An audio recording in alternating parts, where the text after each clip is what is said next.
Friends எல்லாருக்கும் வணக்கம். இன்றைக்கி நம்ம பார்க்க போகிறது அவரைக்காயையும் ஆவாரம்பூவையும் வச்சு ஒரு பொரியல் செய்கிறது எப்படின்னு பார்க்க போகிறோம்.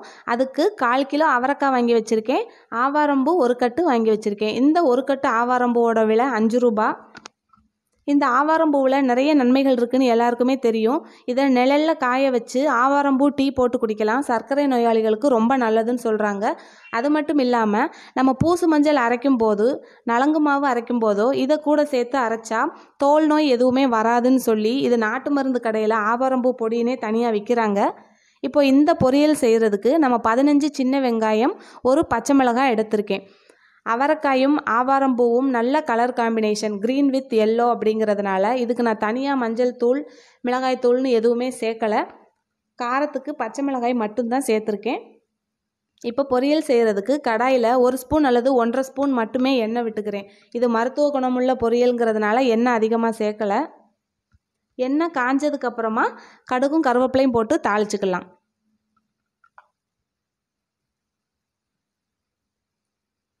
அதுக்கப்புறமா நம்ம வெட்டி வச்சிருக்கிற சின்ன வெங்காயத்தையும் பச்சை மிளகாயையும் சேர்த்து வதக்கிடலாம்.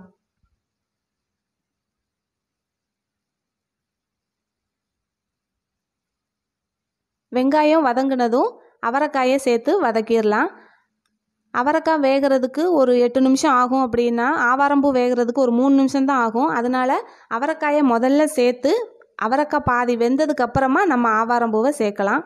நம்ம எண்ணெய் கொஞ்சமாக தான் விட்டுருக்கோங்கிறதுனால அடிப்பிடிக்காமல் இருக்கிறதுக்காக அடிக்கடி தண்ணி தெளித்து விட்டு வதக்கிக்கோங்க.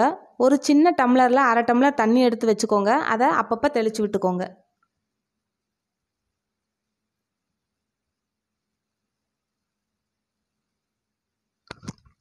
ஒரு தடவை 2 தடவை தெளித்தா போதும்.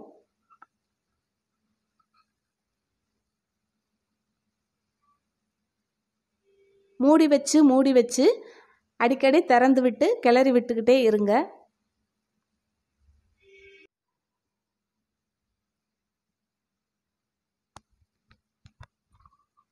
இப்போது அவரைக்காய் வெந்துருச்சு.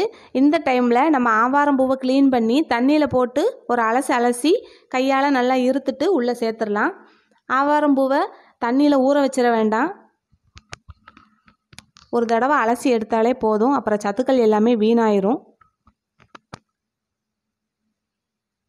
தேவைப்பட்டால் இன்னும் கொஞ்சம் தண்ணி தெளிச்சுக்கோங்க.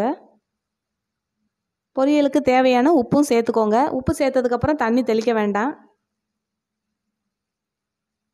இன்னொரு தடவை மூடி வச்சு திறந்து விட்டு கிளறிக்கிட்டே இருங்க. பொரியல் ரெடி ஆகிடுச்சு. இப்போ அடுப்பை ஆஃப் பண்ணிடலாம்.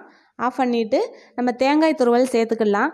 ஆவாரம்பூ கொஞ்சம் துவர்ப்பு தன்மை உடையதுங்கிறதுனால தேங்காய் துருவல் சேர்த்தா அந்த துவர்ப்பு சுவை தெரியாது. அதுக்காக தேங்காய் பூ சேர்த்துக்கிறோம். இப்போது சுவையான ஆரோக்கியமான ஆவாரம்பூ அவரைக்காய் பொரியல் ரெடி ஆகிடுச்சு. உங்களுக்கு ஆவாரம்பூ கிடச்சிதுன்னா நீங்களும் இந்த மாதிரி பொரியல் செஞ்சு பாருங்கள்.